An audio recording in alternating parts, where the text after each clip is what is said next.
Hello guys, welcome to my channel. So quick unboxing and initial review tayo ng tactical vest slash plate carrier na binili ko. Sa online ko to binili. Doon sa magtatanong, nasa Amerika ako. Okay. Field supply. Nag-pop up sa email ko. Tapos naka-sale daw. $19.99, wala pang $20, no? So, sabi mo ng $20 is 1,000 petot. 'Di ba? Sabi ko, ano kaya? Baka ano naman 'yan, sobrang mura. Baka pang ano lang 'yan, yung mga airsoft. And I was surprised, no? Dumating to kahapon. I was surprised of the quality of the vest. Pinakita ko kanina yan, no? Nag-live ako, no? Ayan, Field Supply. The outdoor company. Yeah, $19.99. Wala pang 100 petot. Okay? Tapos yung shipping niya, $3.99 lang. So, plus tax, $1.99. Parang binayaran ko dito, $25. Ito, no? So, hindi ko to kilala eh. Niresearch ko nga Opus Tactical. Wala akong makuhang idea. Gusto ko malaman kung anong denier. Denier 500, denier 600. No. Yan, Opus Tactical. Yan, Opus Tactical gear. Pero for the price, sabi nga sa Pilipinas, goods na.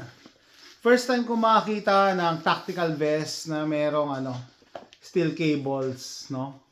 Steel cable. So, inisip ko, para sa niya, siguro para to keep everything in place. Hanggang dito sa baba yung steel cable eh. So, meaning, pag meron ka ng plate dito, kaya niya pa rin buhatin yung weight. Hindi mawawasak. And sabi ko nga, na-surprise ako, na-surprise ako doon sa quality ng material.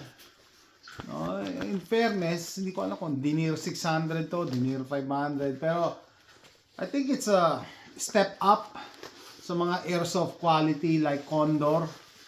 Mas makapal yung material niya eh, no? Yan. Optac vest, Opus Tactical vest. Description 2, yun lang.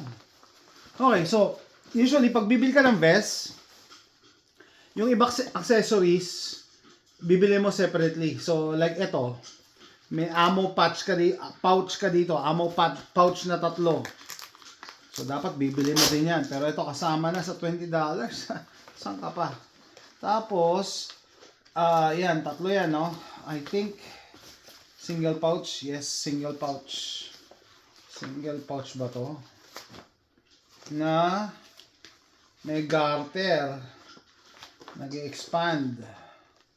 Tapos may butas sa ilalim. Bakit? Siyempre, pag may tubig, hindi siya magre-retain ng tubig. Diyan magde-drip.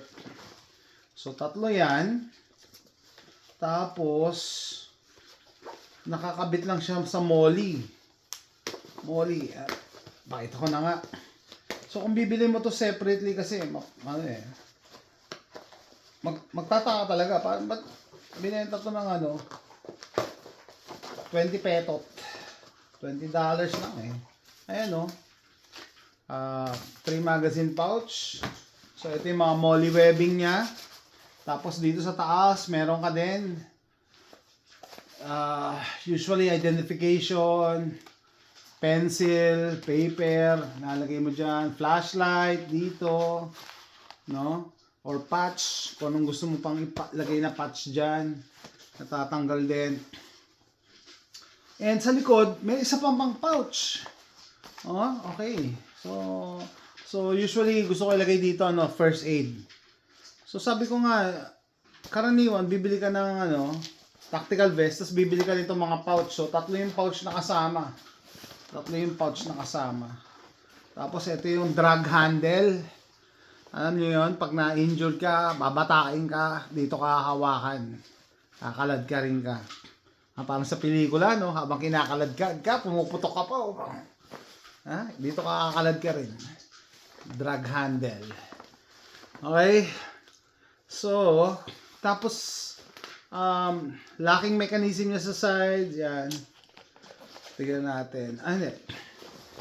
Paano ko? Kaya ito, t-shirt lang inano ko para mas madaling isuot. Ito yung suot ko kanina, nag-live ako.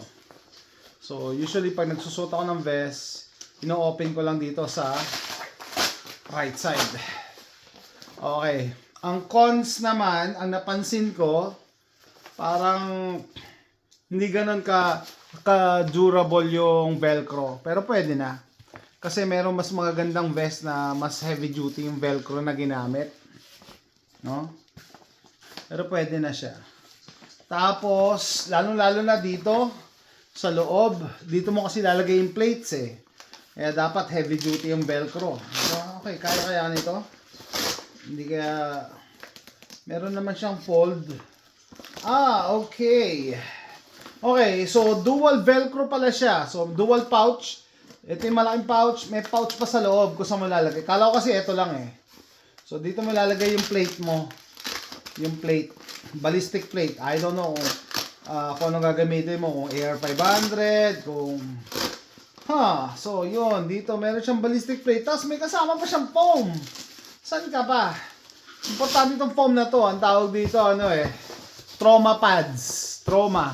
Pag bumili ka ng trauma pads, hiwalay na bayad pa yon. Ito, may kasama siyang foam. Pero, parang ang liit nito, Parang maliit. Usually 10 by 12 eh. 10 inch by 12 inch. So, dito. Pero maliit to. 5 by ano lang to. 5 by 7. Ano kaya ang ina-accept na plate nito? Wala kasi ma-research na information eh. Maliit lang nga yung plate niya Susukatin ko to mamaya pag may ruler. Sakto wala pa akong Or okay, sige, I understand. Pwede kang mag-dual pala dito. Dual, okay, I understand. So, pwede kang bumili ng plate na maliit. Ako, alam niyo, nagko-combine ako ng plate eh. Ceramic plate tsaka Kevlar na material. So, ganito, at least ito, meron na akong sukat. Siguro, yung ceramic plate, ganito. Tapos Kevlar plate, para hindi gaano mabigat. Okay, ito yung, ganito kalaki yung hahanapin kong ceramic plate. So, follow up video next time pag gumawa ako ng video. So, yan pala, kunyari, yan sasaksak ko.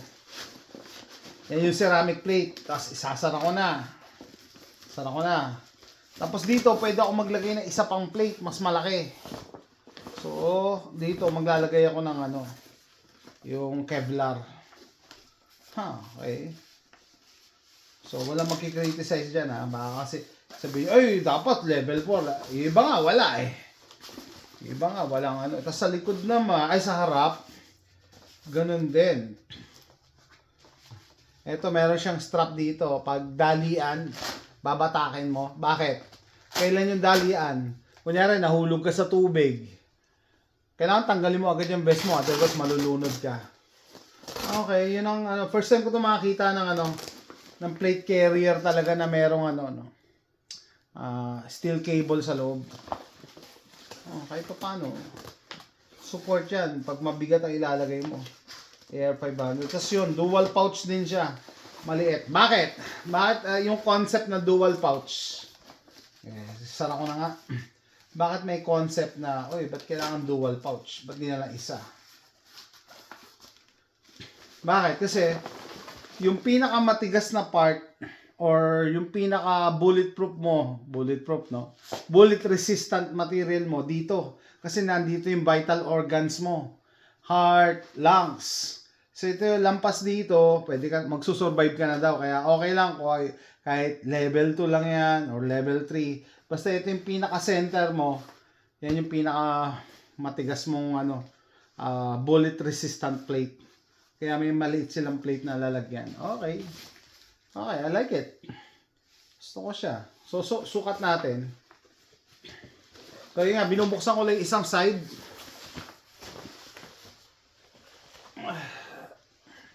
Importante ito. Ayan, bubuksan ko lang isang side. Tapos, strap ko na sa yung velcro. Tapos mukhang ano to one size fits all, pero sakto. Ha! Gusto ko na siya. Ha?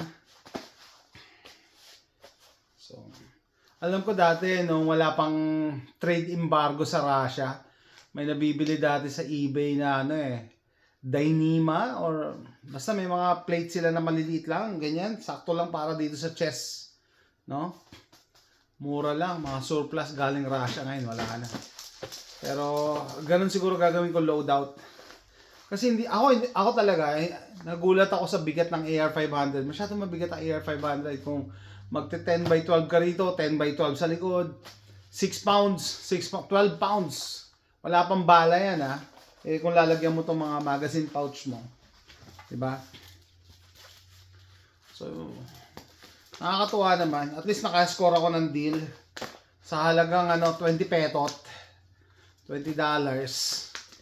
Nung chinek ko ngayon, wala na. Out of stock na agad So siguro dahil bumili. Sabi ko, order muna ako ng isa. Pag maganda, order ulit ako. Wala na, hindi na ako naka-order. Pero buti na ako nagkamali. Nagulat kasi ako sobrang mahal na, sobrang mura. $19.99 ang isa. May kasama ng 3 pouch. Tapos, ito pa, may cable ka pa, steel cable. Tapos maganda naman yung material. Kala ko, na siya, airsoft quality. Pwede na. So, ulitin ko yung advice ni Charles, una, bumili ka ng barel. Pangalawa, bumili kang bala. Pangalawa, yung accessories na. Helmet. Wala ko na lang helmet nga, tsaka vest. Kasi, you don't want to go into a gunfight na t-shirt lang ang suot mo. Kahit pa paano, may protection ka sa vital organs. Very, very helpful, na meron kang vest. It doesn't assure you na hindi ka tatablan kasi baka mamaya kung saan ka mabarel or what. Pero at least, mas malaki yung chance of survival mo kumpara dun sa naka-t-shirt lang or naka-polo lang, nakalaban mo, di ba? Mas malaki yung chance of survival. And kanina ko nga lang na-realize, pwede mo siyang gamitin for home defense.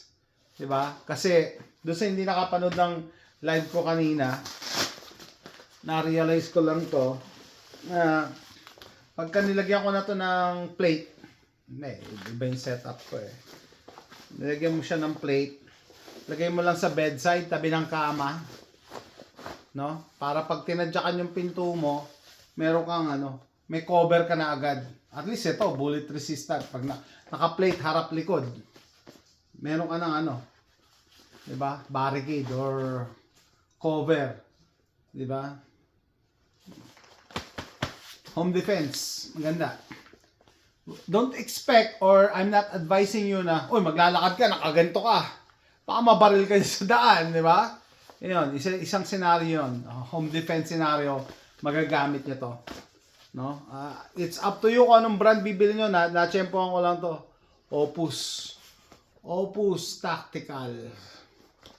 Yung mga Condor, pwede rin Kahit pang airsoft lang yung Condor, matagal nang ginagamit ko yung Condor na plate carrier.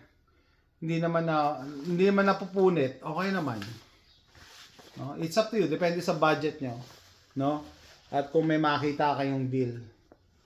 Gulat lang talaga ako meron siyang cable. Anyway, that's it guys. Unboxing and unpacking and initial impression. Dagdag sa prepping items. Also, as a gun owner, it's a must. It's a must, guys. Na meron kang plate carrier. Hindi mo masabi sa panahon ngayon, lalo-lalo na yung threat na nandiyan sa Pilipinas. Shoutout sa China. That's it, guys. Kung nagustuhan nyo ang video na to, please click like and subscribe. Consider supporting my channel. Don't skip the ads. See you next time. Bye.